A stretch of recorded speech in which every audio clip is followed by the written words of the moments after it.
Today we're going to be installing the Taper Drive Dog Assembly Kit number 215. This particular kit is used on both Tapetech and Asgard tools. And as always, we can reference the back card to exactly what tool that these replace. So it can be a regular taper, Asgard Tapetech, carbon fiber. They're all listed right back here, really handy.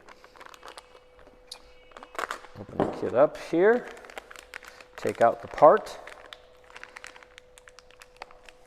This thing's really in there.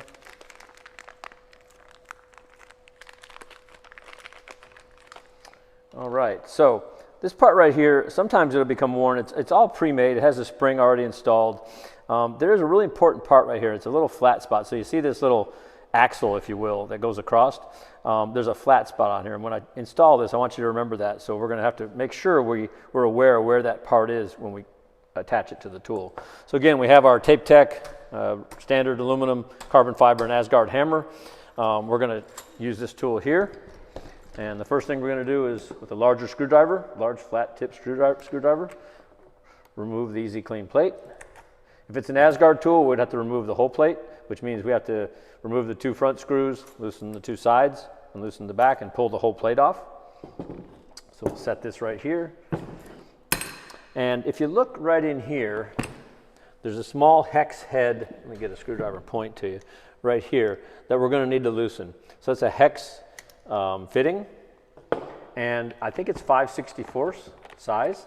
Tapetech has a tool repair kit that you have all your tools that you can use, and this is actually a T-handled hex wrench that works really well.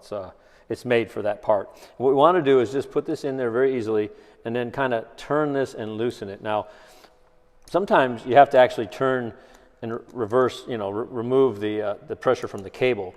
And sometimes you're going to have to, we might have to rewind the cable, sometimes not. But we're just going to loosen this. Don't take it out. You don't have to remove this part, just loosen it up. And then at that point, the drive dog itself, the old one, should come out. Now, I'm going to have to loosen it a little bit more. You got to be careful not to take it out because it is kind of hard to get back in.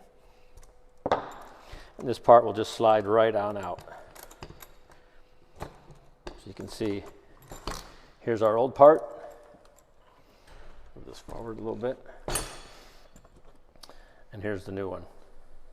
Okay, so we have this little flat spot on here. So we need to, again, when we reinstall it, we have to be very careful that, see this little pin, it slides right over this, just slide it right over. There's eyeliners in there, so you have to make sure you seat this properly. And then as we install it, again, the flat spot is going to coincide with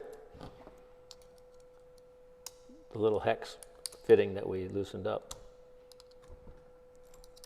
So we're just going to put the hex screw in there again, get it in here, tighten it up a little bit, and then you can kind of see it where it's flat, and then just basically push it in, and then tighten it up, tighten that firm, so we make sure that it's turning properly. Because if that slips, you'll have blisters on your tool. We don't want that. So pretty easy way to install it. You can test it and make sure, again, if your cable is wound up, when you fill it up with joint compound, it'll straighten out at that point. Again, we're just going to replace our Easyclean plate. Back on. Tighten it up to where it closes. And that's how you install that part. Now, I will say, it's the same on the carbon fiber. With the Asgard, let's just repeat. We would do the same thing, except we remove these two screws, loosen these two side screws, and loosen these two screws, and this plate will come off, and we'll repeat the same process on the Asgard hammer.